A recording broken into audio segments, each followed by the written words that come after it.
of the people watching this presentation is aware that overfishing is one of the main threats of our ocean. It's definitely a challenge to regulate and monitor fishing boats, especially when they are far from the coast. Using satellite tracking systems, it's a promising technology to monitoring these boats in a large scale, in an affordable way.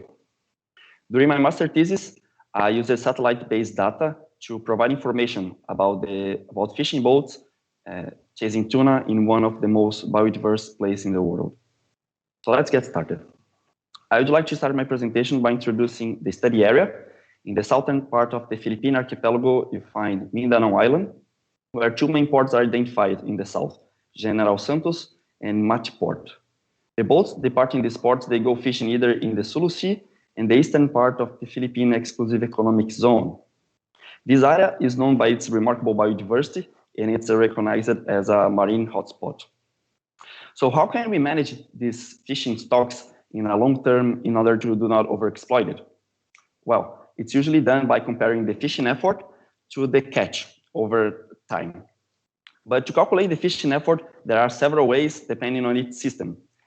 One way to calculate the fishing effort, very precise and recommended, is by using vessel monitoring systems.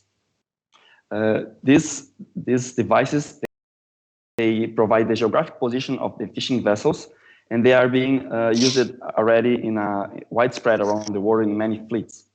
So we already have this information of the position of many fishing fleet, and the challenge now is how can we interpret this data, this geographic position, into actual behavior, and then distinguish the fishing from non-fishing activity, and then we can have more reliable estimations of the fishing effort, such as the number of hours these boats stay fishing. The boats we are talking about are those seiners. They are the instrument to catch the fish, and they have the nets and the power blocks, and they stay almost permanently in the ocean. But to fish, they need other smaller vessels, these called light boats. These auxiliary vessels, they assist the mother boat to bring the catch back to the shore, to bring supplies, to search for harvestable catch below the feds. The FADs, the fishing aggregating devices, are those structures used to catch tuna and other pelagic fishes. They are composed by this floating structure, an anchor, and a part to attract the fish, such as these palm leaves. You can see here a photo of the palm leaves and the floating part. And it has been used since the 80s, and it has the interesting characteristics of efficiently gather biomass of fish beneath it. So it has a lot of advantages, such as save time, fuel, and alleviate food insecurity. However, it is increase the bycatch of juvenile yellowfin tuna and big eye tuna, as well as some endangered species such as sea turtles and sharks. It is also advocated that FADs can act as an ecological trap, driving schools of tuna to unsuitable areas. Currently, in the Philippines, there is no regulation regarding the use of FADs, and they are extensively used. So in order to provide information about this type of fishing using FADs, we have three main objectives. The first objective is to describe the spatial behavior of the fishing vessels only by the geographic positions. The second one is to evaluate if the movement of these vessels, if they follow a pattern that maximizes efficiency. This pattern is called Levy flight. I will address one objective at a time, so I will come back to that later in my presentation. And my last objective is to indicate the best variables to predict when the fishing boats are close to a fed. So when we see the tracks of the fishing vessels, they might seem a bit chaotic, but we can identify some patterns that when they are close to the FADs. So which variables describe this pattern best? So this is how the data was sampled in 2014-15. So 7 of these GPS devices were deployed to 2 mother boats and 5 light boats.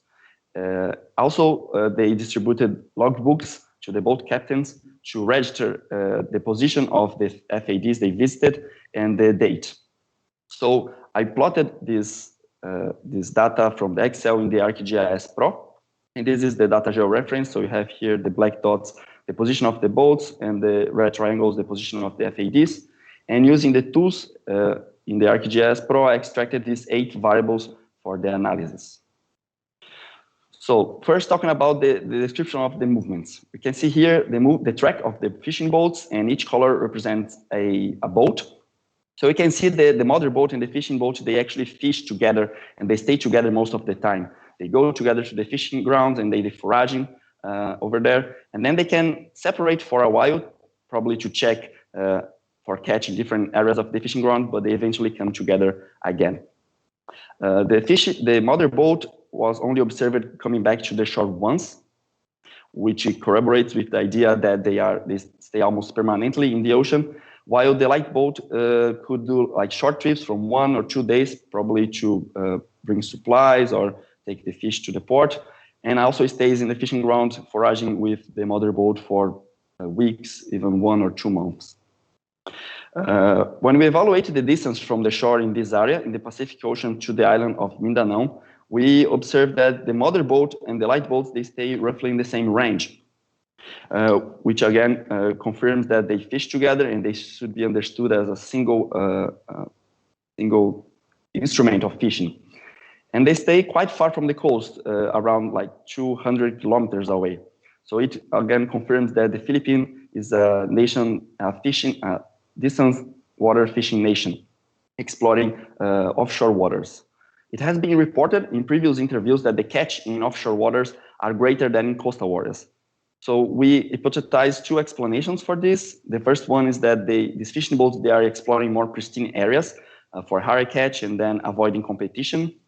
And the second one is that they are running out of resources in coastal areas, so they must move offshore to find enough catch.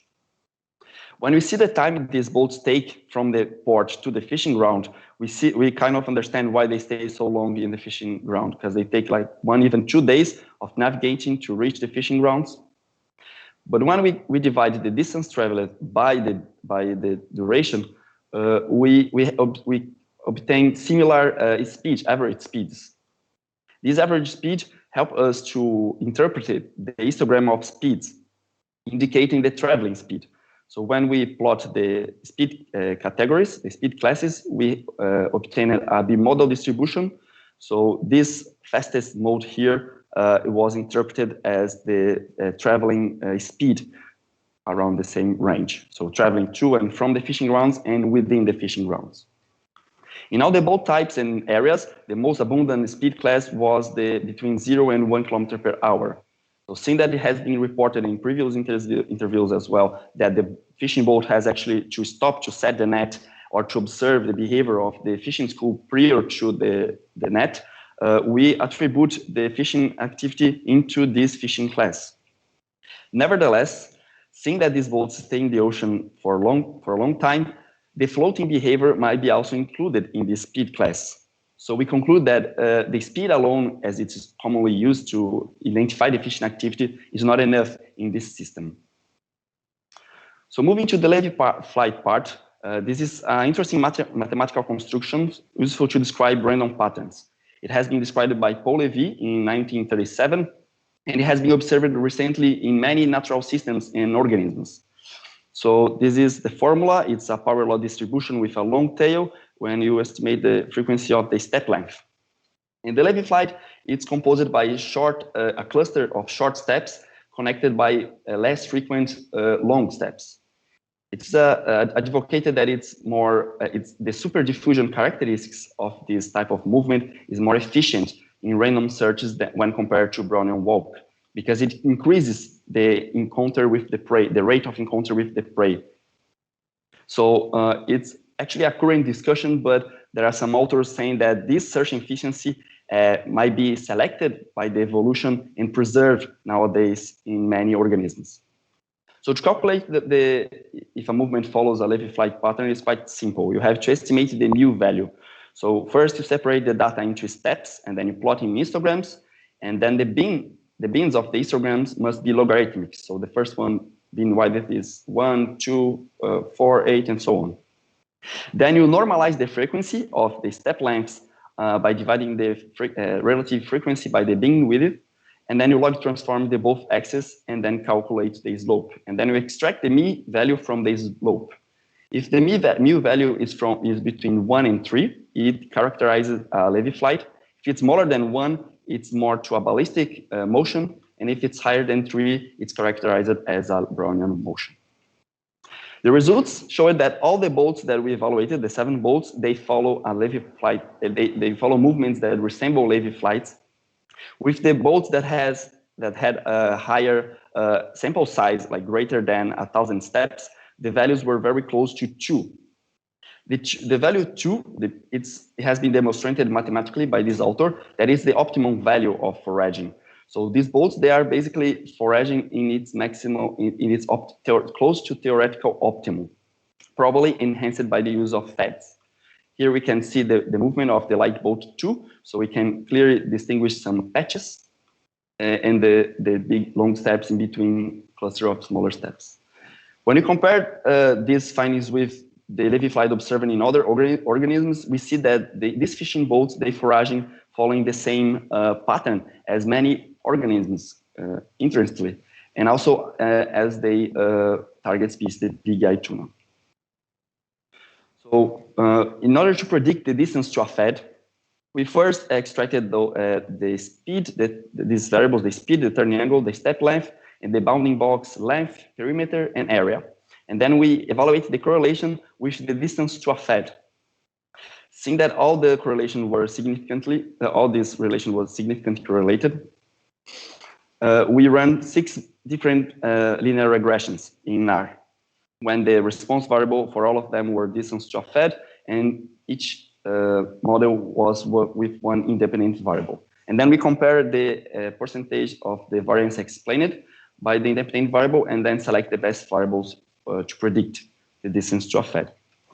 Afterwards, we run an ANCOVA with the covariate being the bounding box length.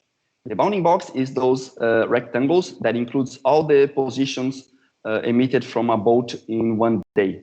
So you can extract different measurements from these polygons. The results here show that the best variables to predict the distance to a fed are first the bounding box length, with more than 14% of the variance predicted. After is the perimeter, but they are highly correlated, so we selected the step length as the next best variable to predict the distance to a fed. And then we can see the model for both of them, the slope is positive. So when we see the correlation matrix and the correlation between the distance to a fed to the step length and the speed, we can see that the fitting line starts to bend upwards around 1,000 meters and 1 kilometer per hour. So investigating this information in the map, I selected only the tracks with these characteristics, like step length smaller than 1 kilometer and speed smaller than 1 kilometer per hour. And it curiously isolated the tracks that we believe to be associated to feds, giving a clue on how can we, on the way that we can predict the fishing activity in future research. The results of the ANCOVA were not significant, so I suggest that in future studies, we do variations of the bounding box as used by Pelot 2007. So you can divide the perimeter of the bounding box by the distance traveled inside the bounding box, so you have an idea about the complexity of the movement. And you can also divide the length of the bounding box by the width, so you see if the trajectory is skewed or wide. So to summarize my findings, the commercial fishing boats, they foraging in really offshore waters, stay long periods at the sea, and they should be understood as a group seine. The movements, they resemble Levy flights in the theoretical optimum value. The boats, the fishing activity of the boats and the feds, they are deployed in patches. And the best variables we observed to predict the fishing activity in this system are the step length and the bounding box. Hope these findings represent a modest step towards the better management of the marine research in our planet. Thank you for your attention. In watching this presentation, I'd like to give a special knowledge to Edson, Paul, and Jose that assisted me during my analysis, and also all my IBRC colleagues, all my friends and family. And this study was funded by the Erasmus program, the University of Groningen, and the Davao State of College and Technology. Thank you very much. I'm happy to answer some questions now.